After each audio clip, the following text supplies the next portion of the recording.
There is a line that most men think will never be crossed, a boundary that feels holy. You think that when she is carrying your child, when her belly is growing with your legacy, she is untouchable. You think she is in a sacred state. You think the only thing on her mind is the baby, the nursery, and the future you are building together. You look at her and you see a mother. You see a saint. But what if I told you that for some women, pregnancy is not a time of loyalty? What if I told you that the biological storm raging inside her does not always lead to nesting? Sometimes it leads to hunting. This is the darkest topic we have ever covered. It is the taboo that nobody wants to talk about. Society tells you that pregnant women are asexual, pure, and focused entirely on the family. But the statistics and the horror stories in my inbox tell a very different truth. We need to talk about why this happens. We need to talk about the psychology of the woman who betrays her husband while he is painting the baby's room. And we need to talk about the men who are raising children that might not even be theirs, all because they believed the myth that a pregnant woman cannot cheat. Most men believe that when a woman is pregnant, her drive for intimacy disappears. Or they believe that she is so bonded to the father of the child that no other man exists. This is a dangerous lie. For many women, pregnancy is a time of extreme insecurity. Her body is changing. She feels heavy. She feels unattractive. She looks in the mirror and she doesn't see the hot girl she used to be. She sees a vessel. And if you, the husband, are working double shifts to pay for the new house, if you are too tired to compliment her every hour, she starts to starve for validation. She needs someone to tell her she is still beautiful. She needs someone to tell her she is still desired. And that is when the danger starts. Let me tell you a story about a man named Jason. This story is going to make your stomach turn, but you need to hear it. Jason was a good man. He was 28. His wife, Amanda, was 6 months pregnant with their first son. Jason was working 2 jobs. He was exhausted. He would come home, rub her feet, cook dinner, and then fall asleep on the couch. He stopped initiating intimacy because he was afraid of hurting the baby, and honestly, he was just tired.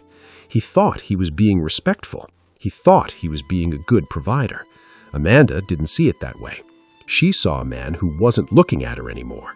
So she started posting photos on social media, bump updates, and an old flame from high school slid into her DMs.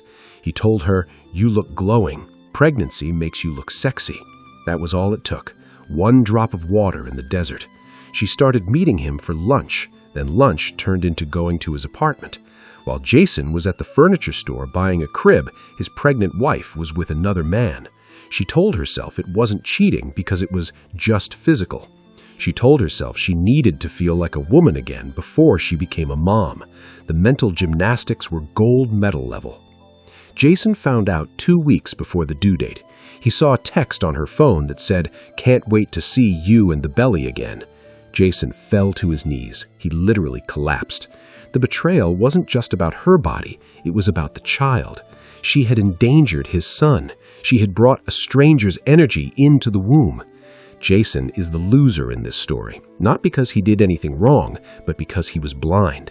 He trusted the symbol of pregnancy more than he trusted the reality of human nature. He stayed for the birth. He signed the birth certificate, but the light in his eyes was gone.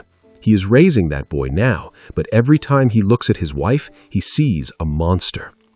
We have to understand the biology here. It is uncomfortable, but it is real. There is a theory in evolutionary psychology. It suggests that some women have a dual mating strategy. They want the provider to raise the child, that's you, the husband with the good job, but they crave the genetic strength of the bad boy. Sometimes this switch flips during pregnancy. Her hormones are going wild, her estradiol is high, her testosterone spikes. She feels an urge for chaos. She feels an urge to test her own attractiveness. And because society protects pregnant women, she knows she has the perfect cover. Who suspects a pregnant woman? Nobody. If she says, "I'm tired, I'm going to take a nap," you believe her. She has the ultimate camouflage, and predators love camouflage. You might be thinking, but wouldn't she be afraid for the baby? Logic says yes. Emotion says no. In the moment, she isn't thinking about the baby. She is thinking about the high. She is chasing the dopamine rush that she feels she is losing. When she becomes a mother, she knows her life is about to change. She knows she will be changing diapers and waking up at 3 a.m. She feels her freedom slipping away, so she panics.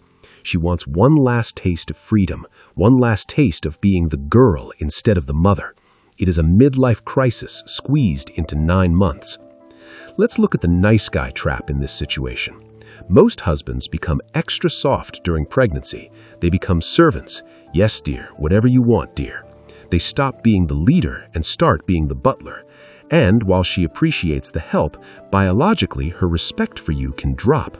She sees you running around fetching pickles and ice cream, and deep down, a dark part of her brain says, he is weak. She doesn't want to feel like she is married to a nurse. She wants to feel like she is married to a man. And if that man energy is missing in her house, she might look for it outside, even with a belly. I know a guy named Eric. Eric was the ultimate nice guy husband.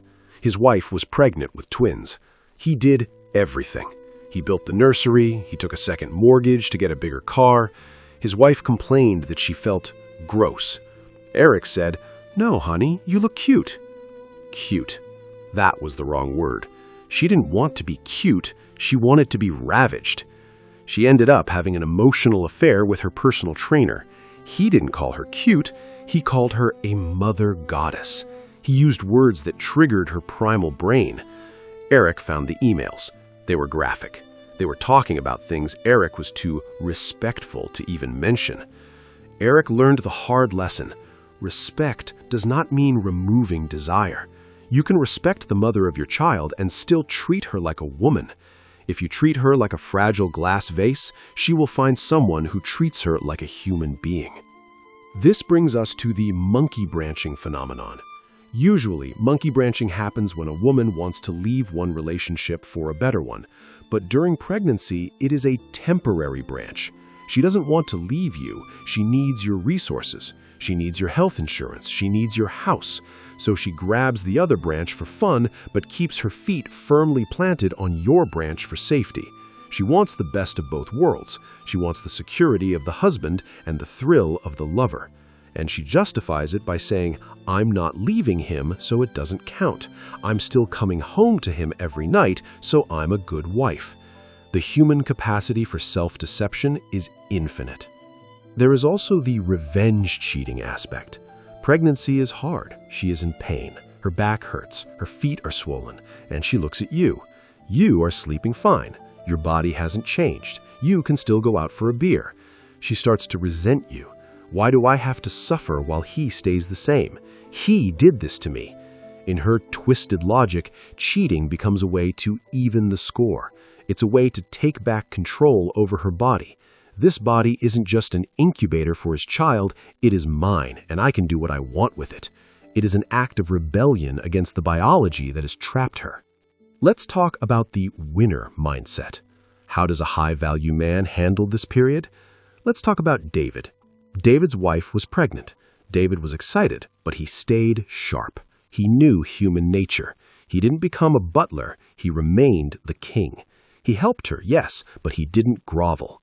When she started acting moody and distant, David didn't apologize. He asked her, "What is going on?" He held her accountable. One day, she said she was going out with the girls late at night. She was 7 months pregnant.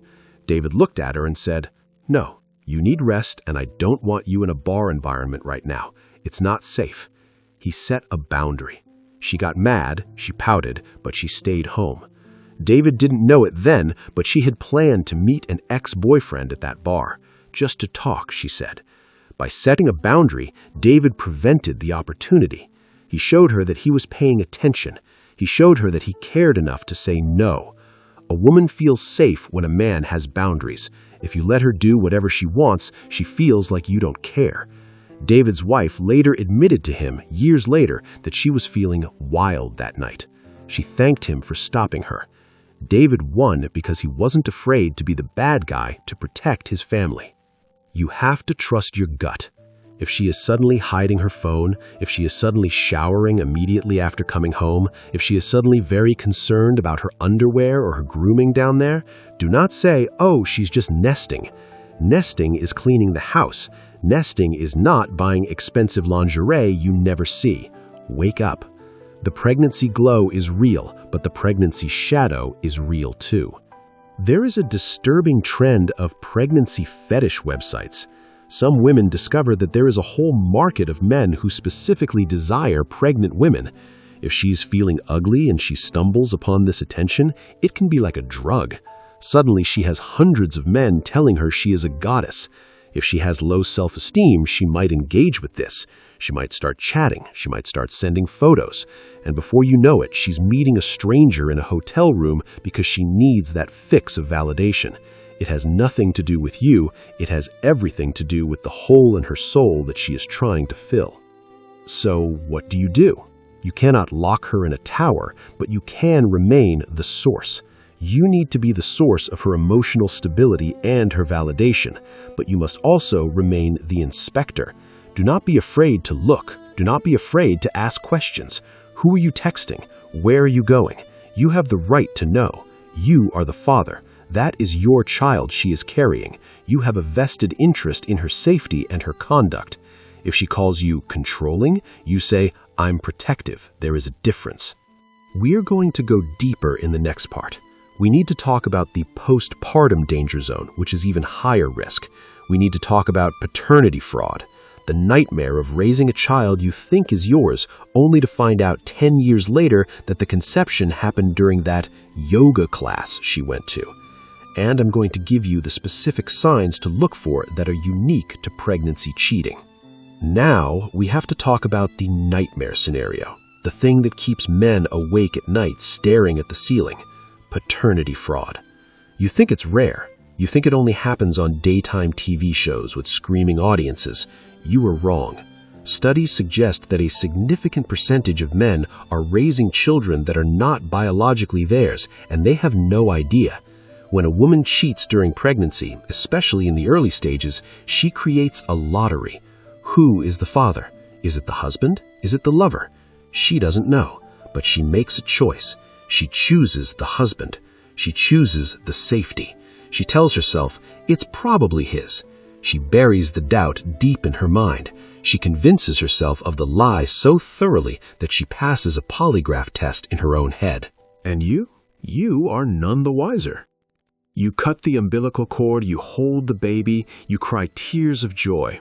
You spend the next 18 years paying for college, coaching soccer, losing sleep, giving your blood, sweat, and tears for a legacy that isn't yours. It is the ultimate theft. It is theft of your genetic line. I knew a man named Thomas. Thomas was married for 12 years. He had a son who didn't look like him. People made jokes. He must take after his mom's side. Thomas laughed it off. He trusted his wife. Then his son needed a medical procedure. A blood test was done. The doctor called Thomas into the office. The blood types didn't match. It was biologically impossible for Thomas to be the father. Thomas went home and confronted his wife. She collapsed. She admitted to a one-night mistake right around the time of conception. Thomas looked at his 12-year-old boy. He loved that boy. But looking at him now, all he could see was the face of the stranger who slept with his wife. His family was destroyed in an instant. The love turned to ash. Thomas is the casualty of a war he didn't even know he was fighting. This is why DNA tests should be mandatory at birth. It sounds cold. It sounds unromantic. But it is the only way to protect men from this fraud. Until the laws change, you have to protect yourself.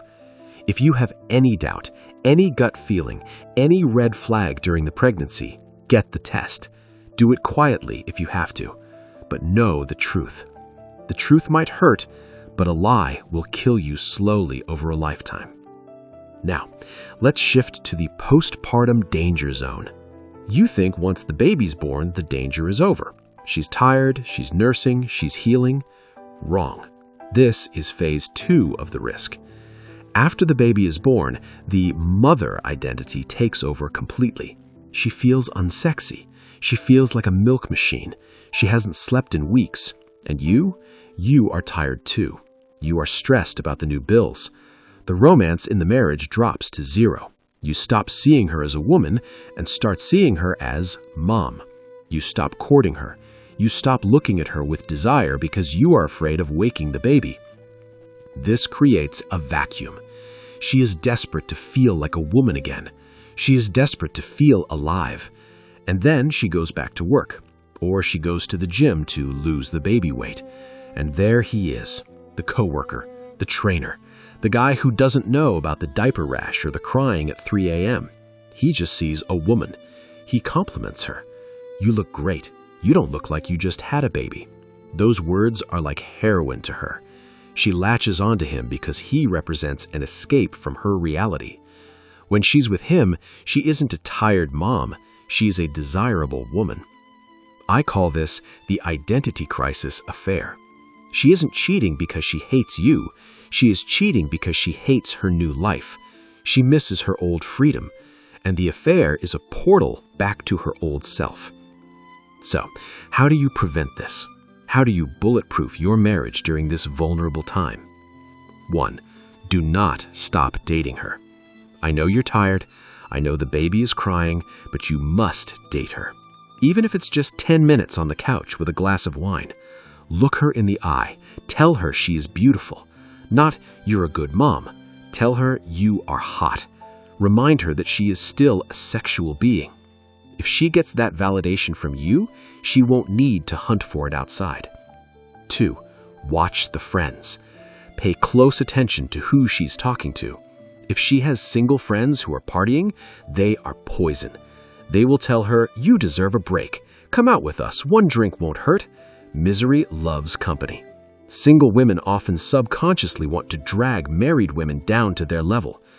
If she starts hanging out with the party squad while she's pregnant or a new mom, shut it down. I don't think that environment is good for our family right now. Be the leader. 3. The phone never lies. If she becomes protective of her phone during pregnancy, that is a fire alarm ringing. Pregnant women usually share everything: ultrasound photos, baby name lists, nursery ideas. If she's tilting the screen away, if she changed her password, if she is texting late at night and smiling, investigate. Do not let your guard down just because she has a baby bump. A bump is not a shield against sin. Let's talk about a winner one last time. Let's talk about Mark. Mark's wife was pregnant. She started acting distant. She started going to prenatal classes that lasted 3 hours when they should have been 1 hour. Mark got suspicious. He didn't ignore it. He drove to the location of the class. He waited. She walked out not with a yoga mat, but getting out of a strange car. Mark confronted her right there on the sidewalk. He didn't scream. He asked, "Who is he?" She crumbled. She admitted to an emotional affair that was turning physical. Mark didn't leave her immediately, but he laid down the law. He demanded full transparency. He demanded she cut off the friend. He demanded counseling, and he got a DAA test the day the baby was born. He told her, "I need to know, for my sanity." She agreed. The baby was his. Because Mark acted early, he saved the marriage. He stopped the affair before it destroyed everything. He showed her that he was not a man to be trifled with. His strength saved the family. If he had been a nice guy and ignored the signs, she would have gone all the way. Conclusion. This video isn't meant to make you paranoid. It isn't meant to make you hate pregnant women. It is meant to make you aware. We live in a world that sells us fantasies.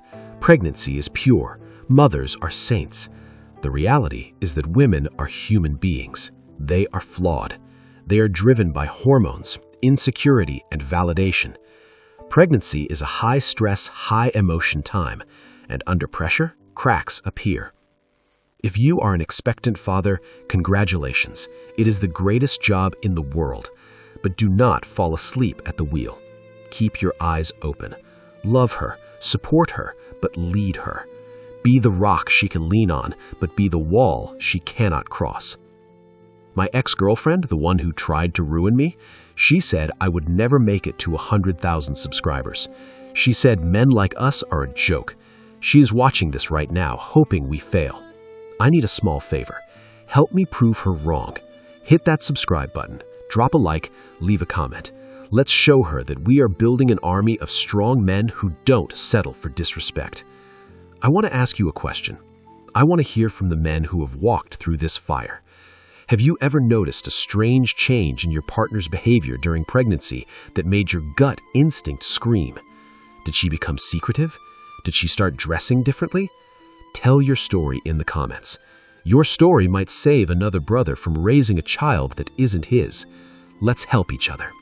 Subscribe, like, stay vigilant, and remember, trust but verify, even when she's carrying your legacy. See you in the next video.